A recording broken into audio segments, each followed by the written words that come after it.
তারা প্রমাণ করলেন হাসিনা খারাপ কিন্তু হাসিনার নীতি ভালো। বিচারপতি নিয়োগ অধ্যাদেশ এবং বিচার বিভাগের স্বতন্ত্র সচিবালয়ের যে অধ্যাদেশটি ছিল সেই অধ্যাদেশগুলো কিন্তু তারা বাতিল করে দিচ্ছে। সংবিধান বিরোধী অবস্থান তারা নিচ্ছে, যারা নিজেরাই এত সংবিধানের কথা বলে।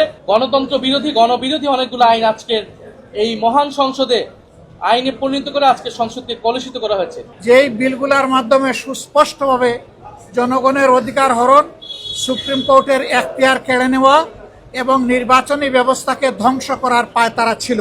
একদলীয় দলীয়করণ করা হবে, কার্যত এটি হবে আরেকটা ফ্যাসিজম, কার্যত এটি হবে আরেকটা অলিখিত ভাষা। সরকার দলের পক্ষ থেকে কিছু অধ্যাদেশকে তারা অধিকতর সংশোধনের জন্য বলেছে এবং কিছু অধ্যাদেশকে তারা রহিতকরণ এবং হেফাজতে নিয়েছে। এবং এর মধ্যে অত্যন্ত গুরুত্বপূর্ণ কিছু অধ্যাদেশ ছিল, যেরকম গুম প্রতিকার প্রতিরোধ অধ্যাদেশ, স্বাধীন বিচার বিভাগের জন্য বিচার বিভাগ সচিবালয় অধ্যাদেশ, মানবাধিকার অধ্যাদেশ ইত্যাদি। স্থানীয় সরকার সম্পর্কিত অনেকগুলো অধ্যাদেশ ছিল। ফলে আজকে এর কয়েকটি অধ্যাদেশ যেগুলো নিয়ে বিরোধী দলের পক্ষ থেকে নোট অফ ডিসেন্ট ছিল, সেই অধ্যাদেশগুলো উপস্থাপন করা হয়েছিল। উপস্থাপন করার পরবর্তীতে বিরোধী দলের পক্ষ থেকে আমরা সেখানে আমাদের সুস্পষ্ট বক্তব্য বিরোধী দলের প্রতিনিধিরা সেখানে পেশ করেন এবং তার সুস্পষ্ট কোনো জবাব সরকারের যারা দায়িত্বশীল, যারা মন্ত্রী প্রতিমন্ত্রীরা ছিলেন তাদের থেকে আমরা পাইনি।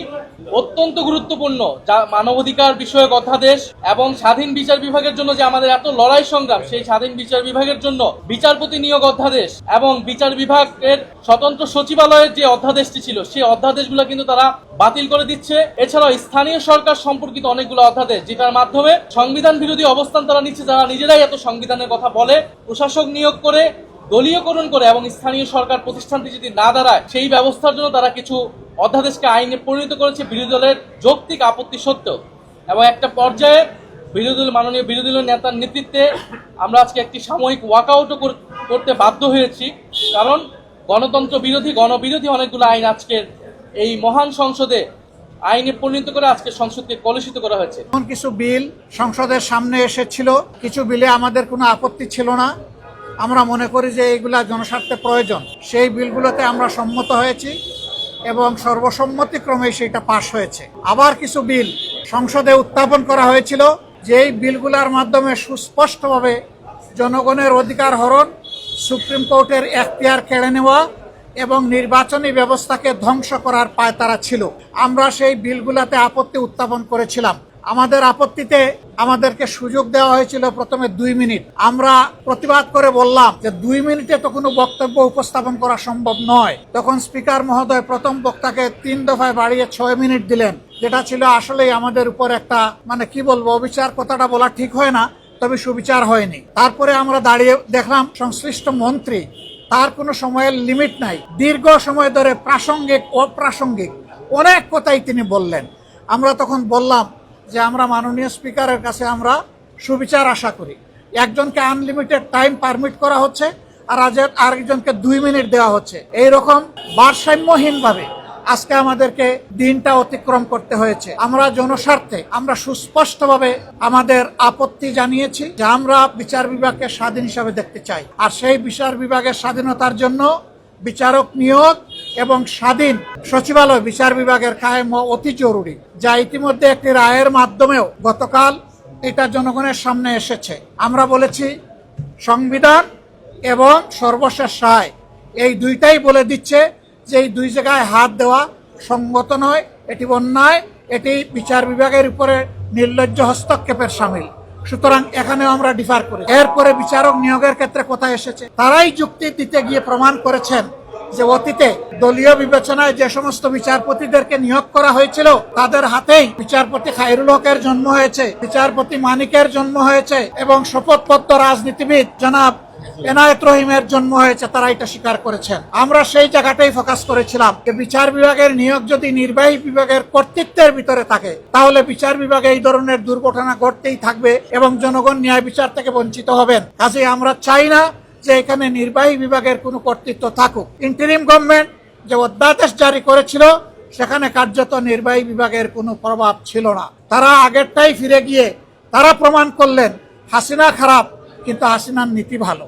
আমরা সেম বলতে বাধ্য হয়েছি। এটা কখনো হতে পারে না। যে পদ্ধতি ফ্যাসিবাদের জন্ম দিয়েছিল সেই পদ্ধতি আবার বাংলাদেশের বিচার ব্যবস্থায় ফিরে আসুক, এটা আমরা কামনা করি না, এটা আমরা চাই না। এখানেও আমরা আমাদের তীব্র প্রতিবাদ রেকর্ড করেছি। স্থানীয় সরকারের 4টা বিল ছিল, জেলা পরিষদ, উপজেলা পরিষদ, সিটি কর্পোরেশন এবং পৌরসভা। এই সব জায়গায় বেপরোয়াভাবে অনেক জায়গায় ইতিমধ্যে দলীয় প্রশাসক নিয়োগ করে এই জায়গাগুলোকে কলুষিত করা হয়েছে। অথচ বিএনপি তাদের 31 দফা সংস্কার প্রস্তাব এবং তাদের নির্বাচনী ইশতেহার 2 জায়গায় পরিষ্কার বলেছে, স্থানীয় সরকার লেভেলে যদি কোনো নির্বাচিত জনপ্রতিনিধি মারা যান অথবা কোর্টের দ্বারা সুস্পষ্ট দণ্ডিত হন, সেই ক্ষেত্রেই কেবল প্রশাসক বসানো হবে, অন্যথায় নয়। এখন কোন কারণে তারা বসালেন তার কোনো জবাব তারা আমাদেরকে দিতে পারেন। তারা মূলত এই টায়ারগুলোকে নির্লজ্জ দলীয়করণই করেছেন এবং তারও প্রতিবাদ আমরা জানিয়েছি। আমরা আশঙ্কা করছি এইভাবে বাংলাদেশের সবগুলো প্রতিষ্ঠানকে একদলীয় দলীয়করণ করা হবে। কার্যত এটি হবে আরেকটা ফ্যাসিজম, কার্যত এটি হবে আরেকটা অলিখিত বাকশাল। আমরা সেই বাকশালও চাই না, আমরা সেই ফ্যাসিজমও চাই না। এই জন্য এই ব্যাপারে আমরা সংবিধান থেকেই যুক্তি উত্থাপন করেছি এবং এই ব্যাপারে অতীতের অনেকগুলা গুরুত্বপূর্ণ মামলা, এই মামলাগুলো আমরা সামনে এনেছি রেফারেন্স। আমরা আশা করি এইগুলো আপনারাও জানেন। আমরা জনগণের পক্ষে, এই জন্য জনবিরোধী যে আইনগুলো আজকে সংসদে শুধুমাত্র টু-থার্ড মেজরিটির বলে পাশ করা হয়েছে, তারই প্রতিবাদ জানিয়ে, নিন্দা জানিয়ে আমরা সংসদ থেকে ওয়াক আউট করেছি। কিন্তু আমরা সংসদ বর্জন করি নাই। আমরা যাব, জনগণের হয়ে কথা বলবো, জনগণের স্বার্থের পক্ষে অবস্থান অক্ষুণ্ণ রাখবো। জনগণের স্বার্থের বিপক্ষে কিছু হলে আমাদের কণ্ঠ আবারও গর্জন করে উঠবে জনগণের অধিকারের পক্ষে, ইনশাআল্লাহ তাআলা রাজিম। আপনাদের অধিকারের জন্য আমরা লড়াই চালিয়ে যাচ্ছি, লড়াই আমরা চালিয়ে যাব। কোনো অন্যায়ের কাছে আমরা মাথা নত করব না। আমরা আপনাদেরকে কথা দিচ্ছি দেশবাসী, আমরা ফ্যাসিজমকে মেনে নেব না। আগের ফ্যাসিজমকেও মেনে নেয়নি জনতা, আগের ফ্যাসিজমকে রুখে দিয়েছিল। নতুন করে ফ্যাসিজমকেও যদি কেউ প্রতিষ্ঠা করতে চান, তাও ইনশাআল্লাহ জনগণকে সাথে নিয়ে আমরা রুখে দেবো ইনশাআল্লাহ।